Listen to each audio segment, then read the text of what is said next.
Pois bem, meus amigos, uma juíza brasileira achou que seria uma ótima ideia mandar a Polícia Federal investigar um soldado israelense que estava passando férias no Brasil.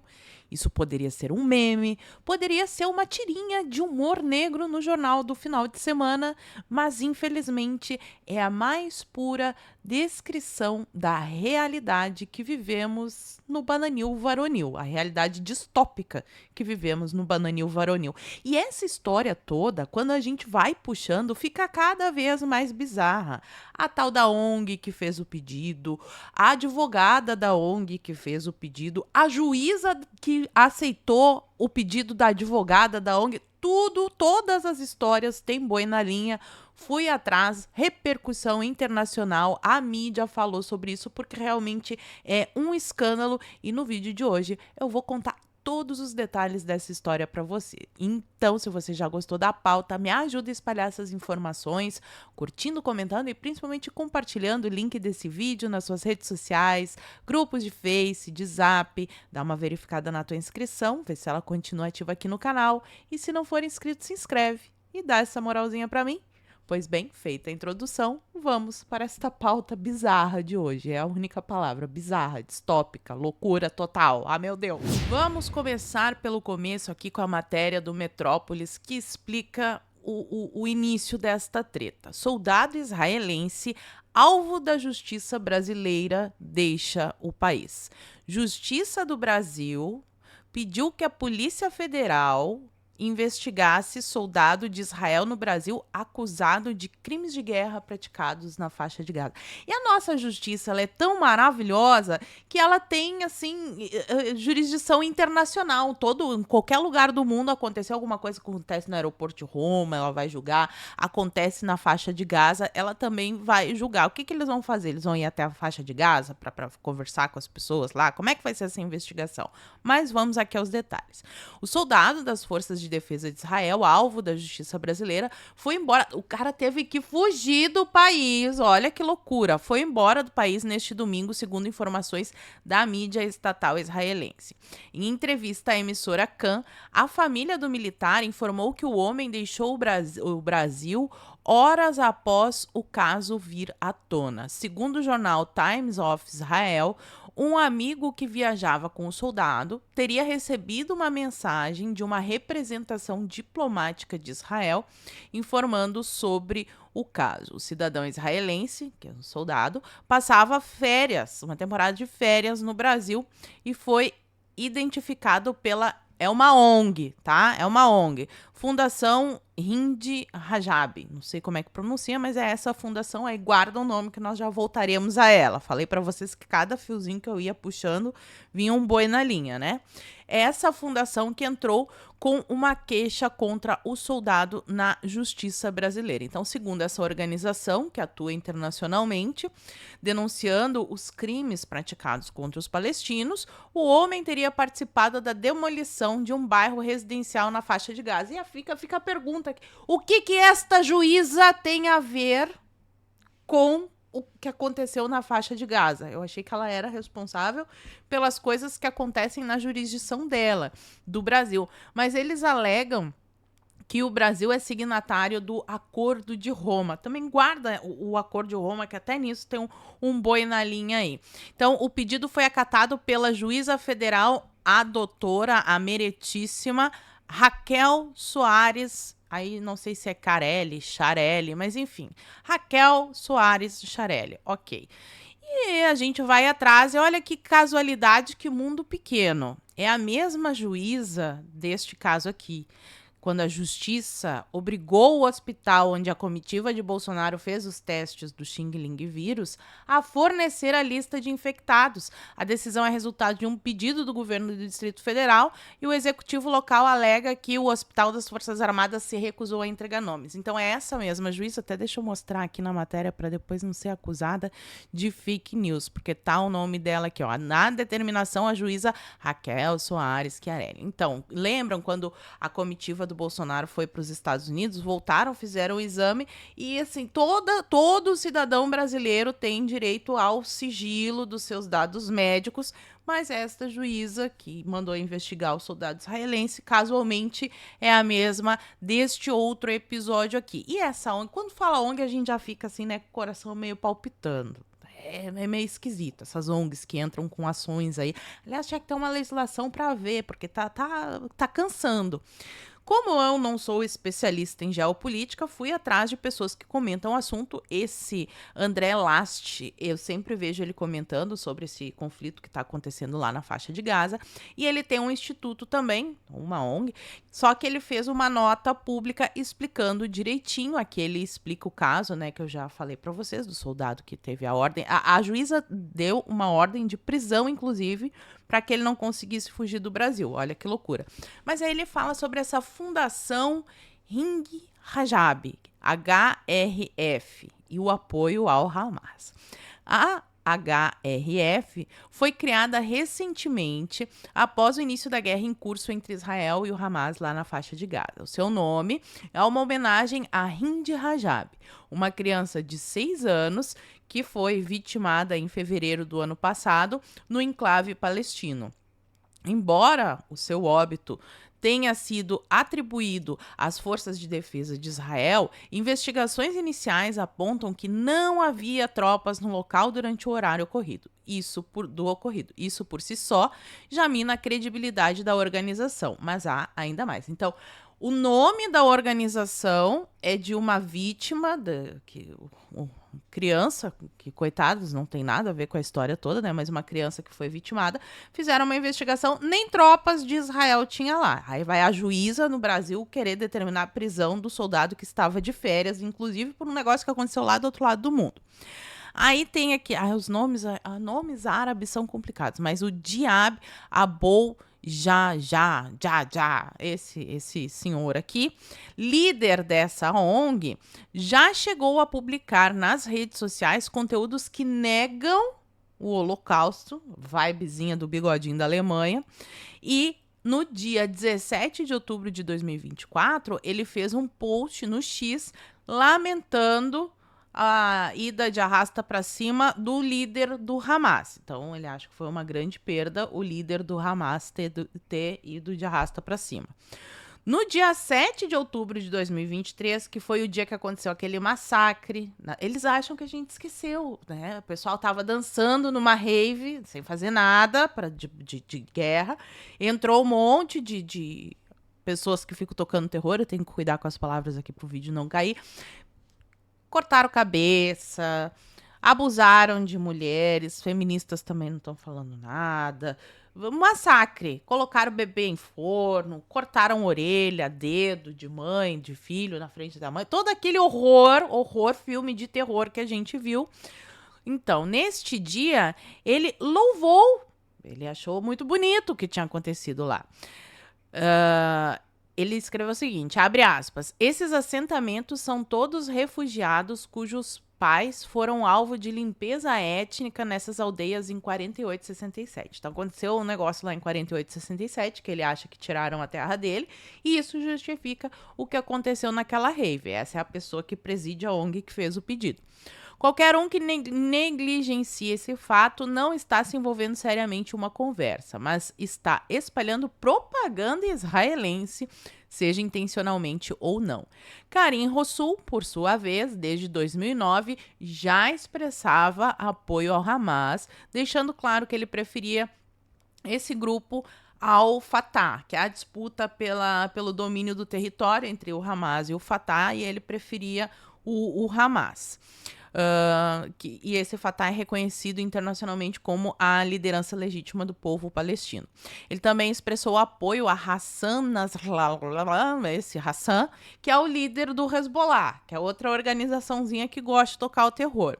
E afirmou que jamais reconheceria a existência de Israel. Então, essas pessoas que fizeram aquilo na rave, eles querem dizimar todo território de Israel. Tudo para eles tem que ser Palestina, porque senão não é o Estado palestino. É esse o tipo de ONG que está fazendo esse pedido para a justiça brasileira. Em 8 de outubro de 2023, um dia após aquele massacre, esse outro dirigente lá dessa ONG escreveu: os palestinos não invadiram Israel, eles estão simplesmente retornando para casa e recuperando suas propriedades. Uma nuance pequena, mas muito importante, eu diria. Então, ele também aplaudiu tudo aquilo que aconteceu.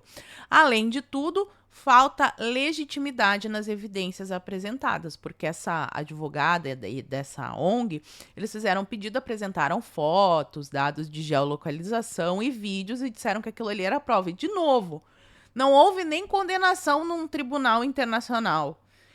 Não é a juíza brasileira que tem que decidir se o soldado israelense cometeu algum crime na faixa de Gaza, né? Mas a gente precisa explicar o óbvio aqui no Brasil.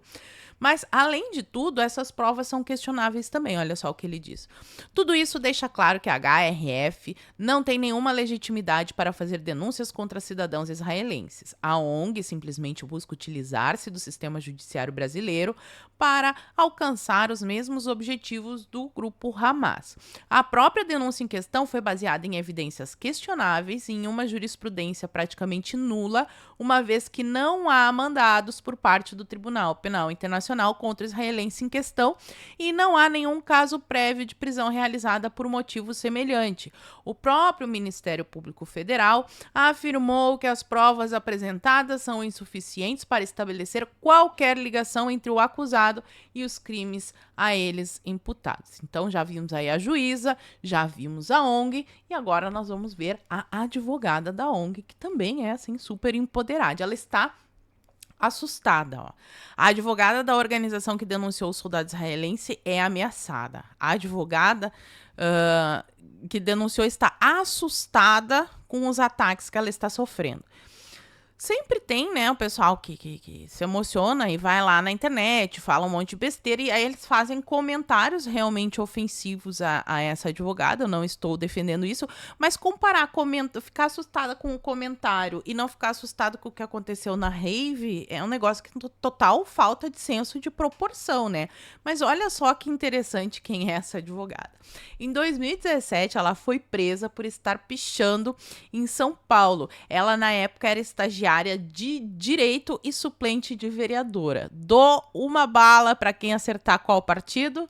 Este mesmo. A Maíra foi candidata a vereadora nas últimas eleições e é suplente pelo Partido dos Trabalhadores. Aí no Instagram dela tem vários vídeos dela defendendo a Palestina, o Hamas e toda essa coisa arada aí.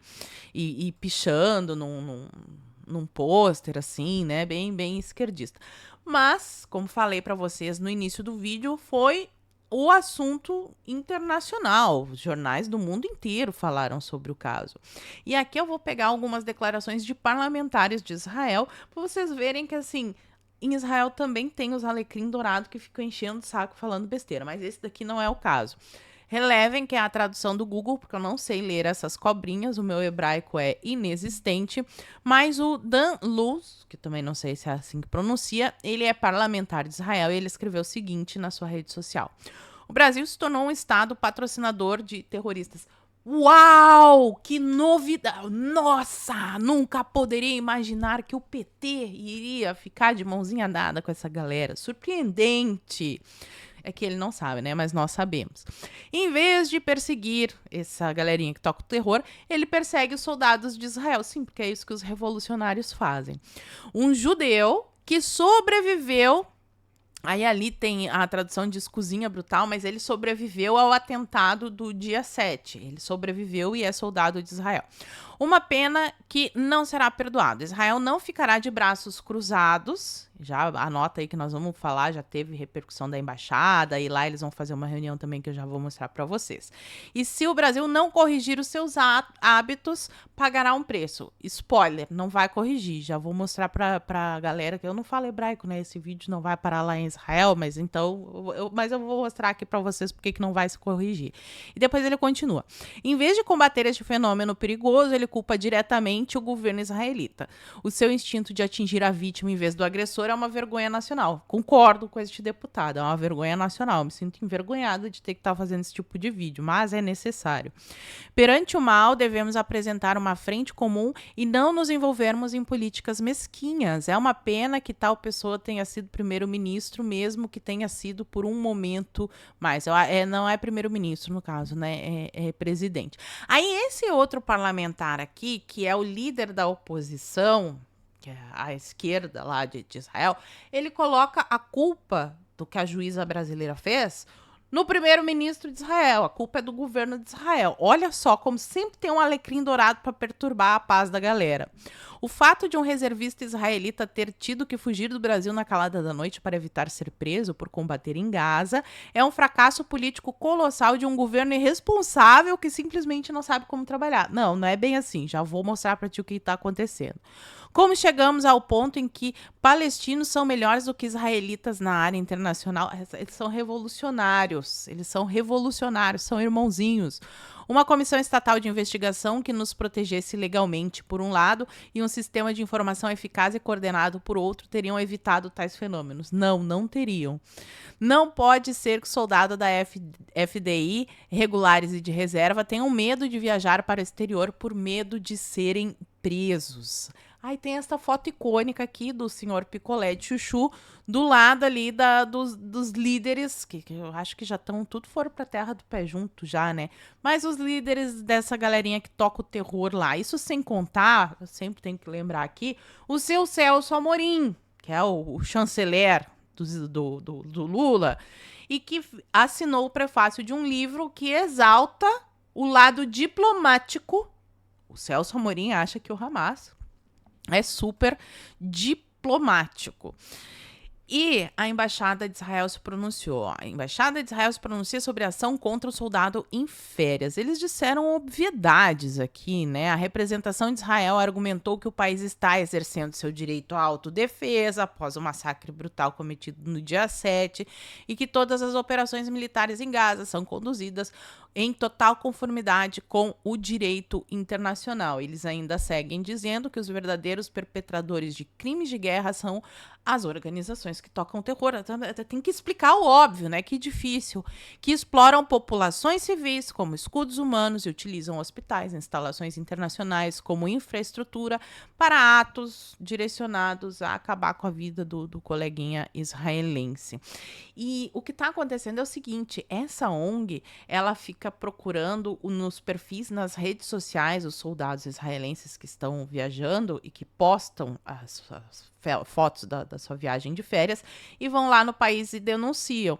Então, Israel, inclusive, emitiu um alerta para soldados sobre posts nas redes sociais após esse pedido de investigação. O governo do Benjamin Netanyahu destaca que elementos anti-israelenses podem explorar essas publicações para iniciar procedimentos legais infundados contra eles, que foi o que aconteceu. Pegaram uma foto deste soldado na sua rede social e fizeram a denúncia. E falei para vocês, notícia internacional, não só em Israel, mas em todo o mundo se falou sobre isso, porque foi um negócio inédito. É ridículo, né? Mas é inédito. E aqui a gente tem um outro jornalista que cobre o que acontece em Israel, ele falando sobre o Lula. Ó, Lula, o homem próximo de ditadores e galerinha do terror do Hamas, agora usa o judiciário brasileiro como arma para atacar Israel, enquanto protege seus aliados corruptos. É ele que está dizendo, eu só estou lendo o post dele. Atenção, PF, só estou lendo o post. Israel é alvo e Lula os defende. Sim, ele sempre fez isso. Inclusive, falei para vocês lá no início para guardar o acordo de Roma, que o Brasil é signatário, e o próprio Lula relativizou, democracia relativa, ele relativizou isso quando ele quis trazer o Putin para a cúpula do G20. Vocês lembram? Ó, o governo do Lula produziu um parecer que embasa a possível vinda de Putin ao Brasil. Lembrando que o Putin é condenado em tribunal internacional por crimes de guerra. E aí ele estaria descumprindo o acordo de Roma, tá? Que é o estatuto, não é acordo, estatuto, desculpa. Como o Brasil é signatário do Estatuto de Roma, que criou o TPI, o país, em tese, é obrigado a prender Putin. Mas o Lula, neste caso aqui, o Estatuto de Roma não vale. para os revolucionários, não existe verdade, existe o que favorece a revolução e o que não favorece. Se neste momento favorece a revolução, o Estatuto de Roma, a gente vai seguir o Estatuto de Roma, mas a gente quer trazer o coleguinha que aí tem que descumprir o Estatuto de Roma, aí o Estatuto de Roma não serve mais. E vai ter consequência, viu, pessoal? Foi convocada uma reunião que vai ser agora, segunda-feira, ó. O parlamento lá israelense realizará reunião urgente sobre investigação brasileira do soldado israelense por crimes de guerra. A discussão segue a demanda das autoridades brasileiras para investigar o soldado do IDF por supostos crimes. A sessão confidencial está marcada para 11 horas da manhã desta segunda-feira, 11 horas da manhã, no horário de Israel. Enquanto a nossa justiça maravilhosa está empenhada em investigar o que acontece na faixa de Gaza, aqui no Brasil, esse final de semana, um jovem foi baleado na cabeça após pisar no pé de um traficante no Réveillon. Você não viu o Gilmar Mendes fazendo textão com ameaça à democracia, ataques, não viu nenhum ministro se pronunciar, nenhuma autoridade, o presidente, nenhum juiz mandar a investigação, nada. Neste caso aqui, não tem problema nenhum. Infelizmente, enquanto o nosso judiciário, que tem pessoas boas lá dentro, mas também tem os coleguinhas que ficam fazendo ativismo judicial, enquanto essas pessoas boas não vierem a público e falarem e denunciarem, e a gente não fizer inclusive uma reforma, porque vocês sabem que a penalidade para um juiz que faz qualquer coisa de errado, a grande pena que ele sofre é uma aposentadoria compulsória. Ele para de trabalhar e continua recebendo o salário, que, diga-se de passagem, é pago com o dinheiro dos nossos impostos. Esse é o grande castigo que um juiz brasileiro sofre. Então, muita coisa precisa ser revista, porque enquanto o Brasil continuar com esse ativismo judicial e essa insegurança jurídica, nenhum investidor vai querer vir para cá e ninguém vai olhar o Brasil como um país sério, infelizmente. Agora eu quero saber a opinião de vocês sobre essa loucura toda, que parece um meme, mas infelizmente é a vida real no Brasil. Fala para mim aqui nos comentários que eu quero saber. E por hoje eu vou ficando por aqui. Muito obrigada por terem assistido ao vídeo até o fim. Fiquem todos com Deus. Um beijo e até a próxima. Fui.